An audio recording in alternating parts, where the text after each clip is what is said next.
अजय बाबू पाखे शनि पाखे मानसिक कर आम गाँव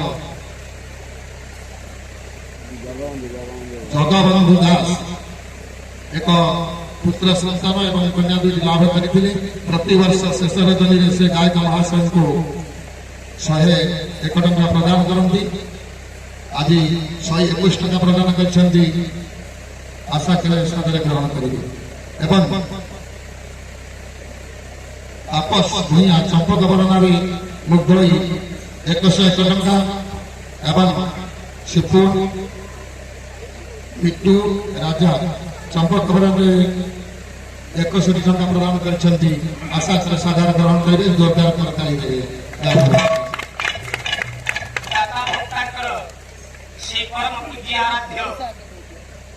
पंचदेवता आद्या शक्ति वैष्णवी माँ मंगला कृपा करतु चलापथ कुस्मित कर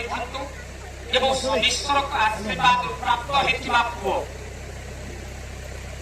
समस्त ग्रह पीड़ा को दूरीकरण कर ग्रहराज शनिश्वर रुद्र नारायण मो पुना भी रुद्र नारायण हाँ आज गोटे परमेश्वर पंचदेवता आस्थान पर पुअर मुझे नामकरण करुच्ची प्रभु शनीश्वर दामर जन्म पुअटी नाम आज रखुची प्रभु दत्त रुद्र नारायण प्रभु दत्तर सत्य नारायण कल्याण कर चलापथ पुष्पित करो आरोग्य कर बोल नाम देव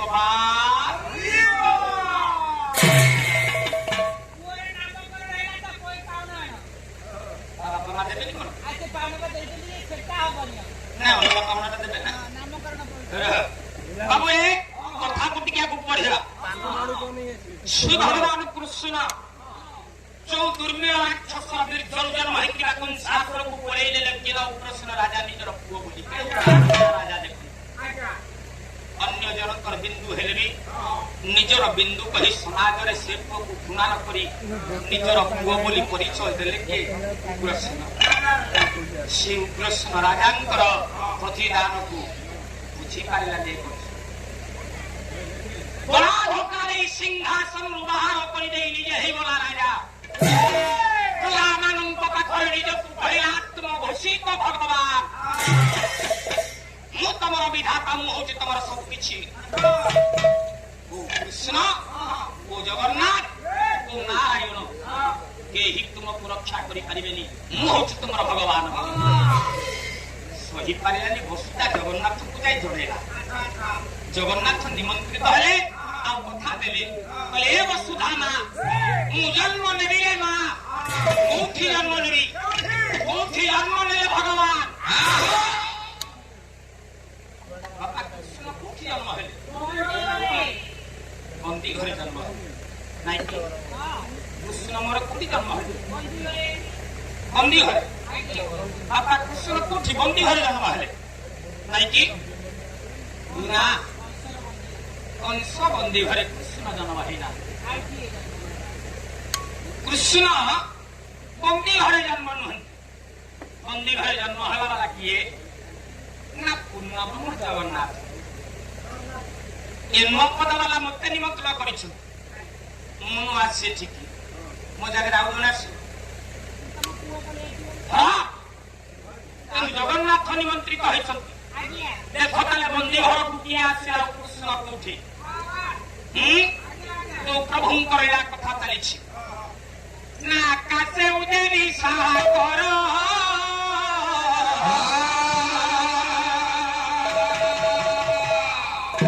गोविंद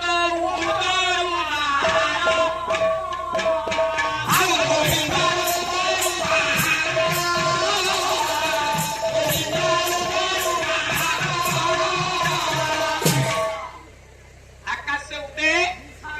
गोविंद उतरुना डोली रुहार उत्तर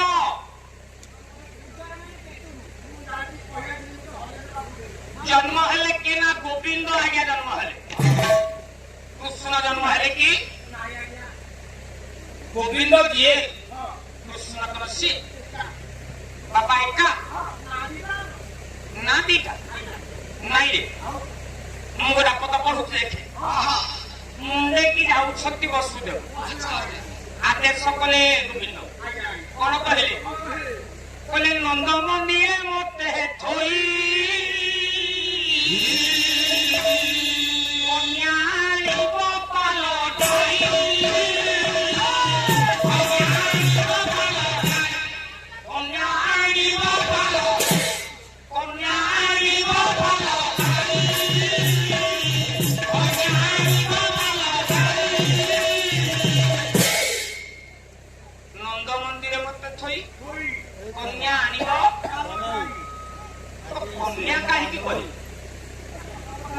संतान पलटिला कथा कहीं कहली तामाने नंद घरे कोन बुआ और झियो जोड़िए थिले कि हाथ हाथ काहे कि ना मन कर मो गां मुंडर गोटे दुकान अछि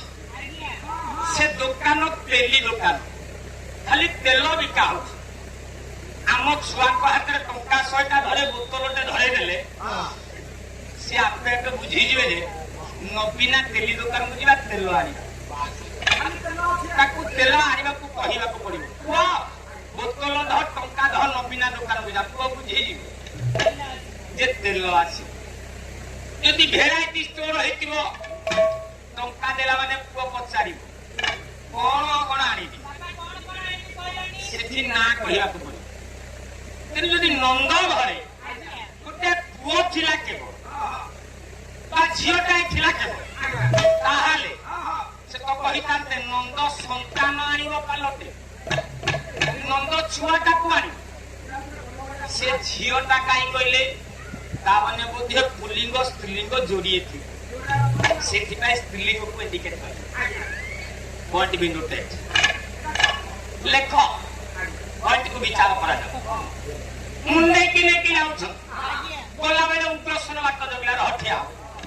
उग्रसेन कला रहिया कौन लेके जाऊछ जुआई कहिले वसुदेव ओहो बिला माने ये गोटे पाठ आंगु सुनिबो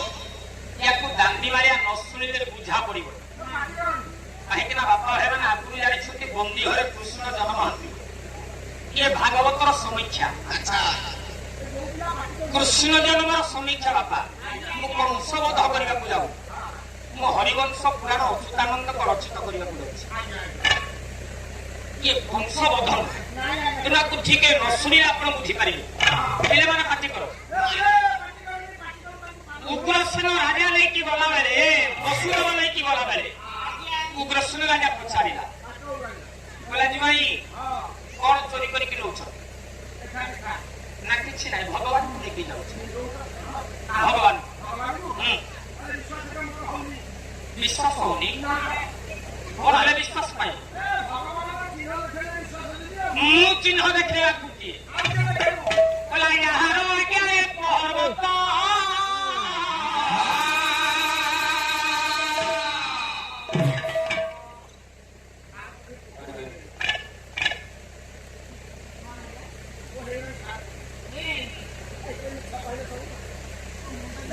सारे कौन आंबना बेड़ा है पोक हो मूर्ख पोकटा मो मुंडे पड़ा पोक को ढाई आउ बाहर करू बोला यार आगे रे पर्वत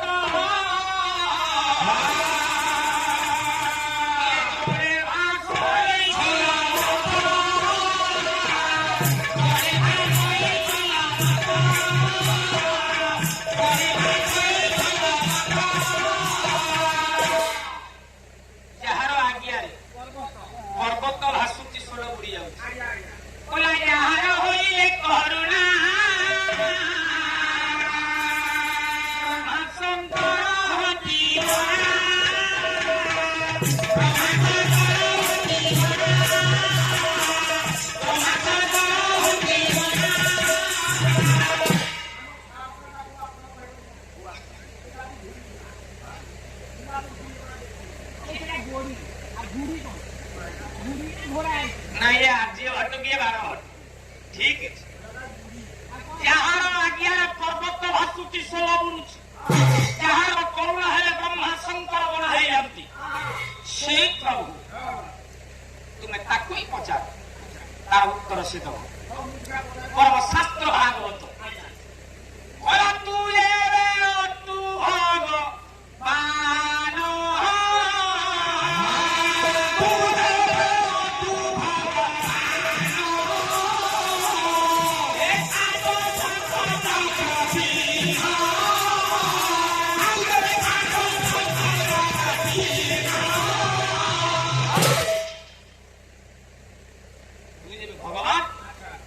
শঙ্খ চক্র চিহ্ন দেখেলে যাই জানিবি বন্দী ঘর ছাড়িবি নহলে ছাড়িবি না বন্দী ঘর মধুর ওঠরে কোমল ওঠরে টিকে মুরকি হসিলে কইলে অজা মতে পরীক্ষা করুছি গোটিয়ে হাতরে শঙ্খ গোটিয়ে হাতরে চক্র যোড়িয়ে হস্তরে পুষ্প মালিটি ধরি অজার গলারে লম্বেই দেলে প্রভু চাহিছে অজা কোন চাহিলা কোন দেখিলা এমিতিকা রূপটা বাপা দেখিলা আর আগ হচ্ছে চোখি গোটা পদাসু অজা দেখুছি প্রভুর রূপটাকে ও টিকে খাদ ঘর দেখি পরিবার ছুটিয়া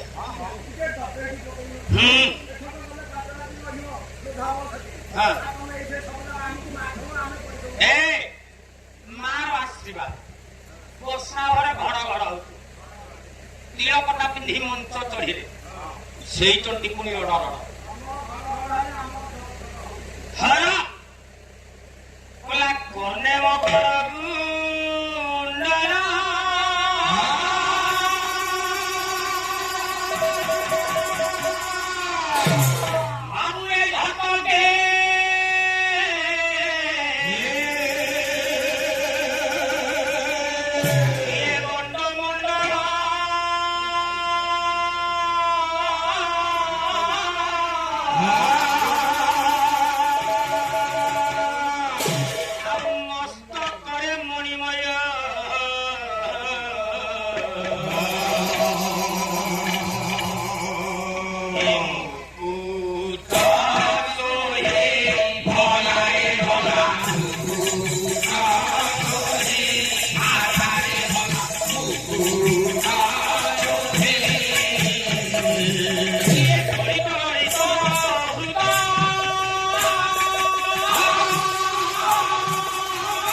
କର୍ଣ୍ଣରେ ମକର କୁଣ୍ଡ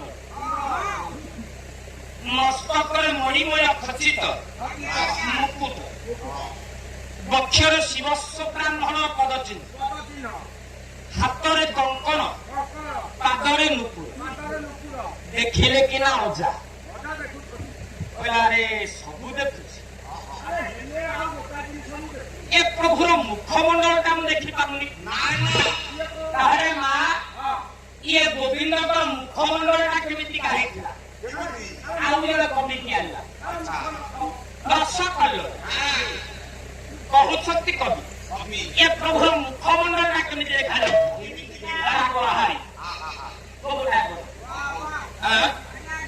କଲା କୋଟିଏ ସହର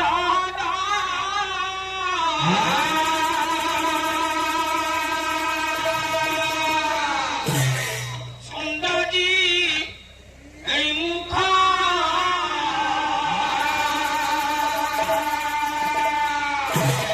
ଶ୍ରୀଅଙ୍ଗ ଅଭିନୟ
ଦେଖିଲେ ଗୋଟିଏ ଶରତକାଳୀନ